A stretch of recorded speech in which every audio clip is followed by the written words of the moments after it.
Manufacturers bringing back old models from the dead is not an uncommon thing. Volkswagen did it with the Beetle, BMW did it with Mini. Even supercars aren't immune. I mean, Ferrari brought back the California, and there was talk for a time that Lamborghini was going to bring back the Miura, which they didn't, thankfully. But Fiat has added another one to the list. First, they revived the 500, and now it's the turn of the 124, a car that originally saw the light of day in 1967. Back then, it was called the Fiat 124 Sport Coupe, but this is the Abarth Spider Tourismo. Back then, it was also pure Fiat, but thanks to our slightly more globalized times, the Abarth is less pure. This car shares a few things in common with the Mazda MX-5, including a chassis and an assembly line in Japan, which no doubt the old school will complain about. But the cars themselves look nothing alike. Where the MX-5 is all sharp lines and anorexia, the Abarth is a lot more sexy.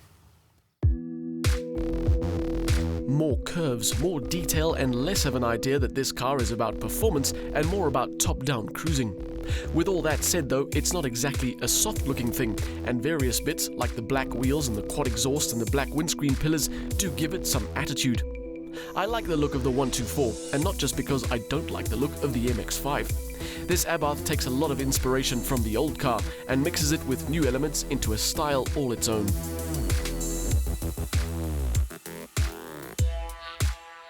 The interior is almost identical to the MX-5, with only a few minor differences in finishes. The spec level is decent, but this is not a generous space.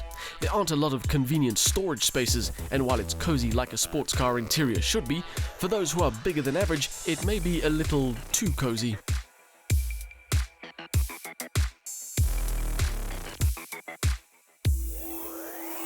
There will be a lot of talk and a lot of comparison, obviously, between this car and the MX-5, but for all they have in common, there are some major differences. The 124, for example, has a different engine with more power, and even though it is marginally bigger in every direction, it's also fractionally lighter, and that means it's got a better power-to-weight ratio. It's also got a quicker 0 to 100 time and a higher top speed. The engine is a 1.4-litre turbo with 125 kilowatts and 250 newton meters, which gets the 124 from 0 to 100 in 6.8 seconds and onto a top speed of 232. It also packs a nice sounding exhaust system, giving it a deeper than usual 4-cylinder rumble at idle and a noise that you just don't get tired of on the move. Overall, it's not an astoundingly good engine. I mean, there's a bit of initial lag to deal with, and as you head towards the top of the rev range, it does get a little bit asthmatic. But between those points, it feels good with really satisfying mid-range punch and an ability to seemingly get up to real speed with very little effort. There is an argument here for a naturally aspirated motor like you get in the MX-5, which will give you more instant responses, and that's what you want in a sports car. The 124's turbo is less engaging in that sense, but it still delivers an enjoyable drive. The suspension is set up specifically for the 124. It doesn't share springs or dampers with the MX-5. The steering has also been recalibrated, and that means that this car feels less twitchy, more forgiving than the Mazda. But it's still rear-wheel drive, so you can have some fun.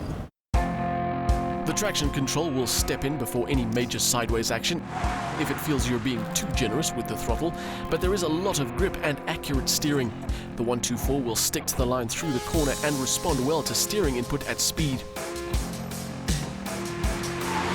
The whole setup could do with more feel, but this car relies on other things for that sense of involvement. Things like the 6-speed manual gearbox with its short, satisfying action.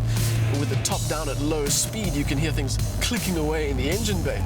And the engine itself has got a great mechanical whine as you climb up through the rev range. And then there's the exhaust system that I mentioned. All of it draws you in and makes it a very satisfying experience, even though it doesn't really deliver pure driving adrenaline. There's no doubt that if you're looking for the better driver's car between the 124 and the MX-5, the Mazda is the one to go for, because it feels more alert and quicker to react and more involving. The Abarth 124 is the less hectic option. It'll still deliver speed and enjoyable grip and a measure of entertainment, but it kind of assumes you're not the world's best driver, and so its relative lack of pure involvement isn't all that important. A more important consideration will be the price, and that's when things start to go rapidly south for the Abarth 124. If you've been waiting to see what this car is about before buying an MX-5, well, you've been waiting in vain. Because even if they were a lot closer in driving terms, the Abarth is 200,000 Rand more expensive than the Mazda. At 650,000 Rand, that is an expensive car, and it's not really rescued by any value proposition. You're paying 5,200 Rand a kilowatt there, and for something like a Porsche Boxster S, you're paying less than 4,000 Rand a kilowatt. And that makes the Abarth 124 a decent car at an indecent price.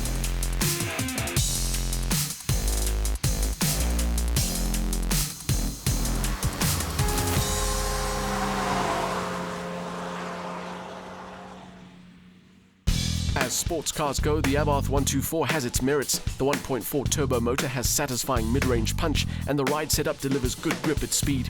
Combined with its exhaust note and other interactions, there is some fun to be had in here. The cabin is well spec'd but lacking in real convenience, although the 124 does have a surprisingly large boot. But the price is this car's biggest problem. It's almost unjustifiably expensive.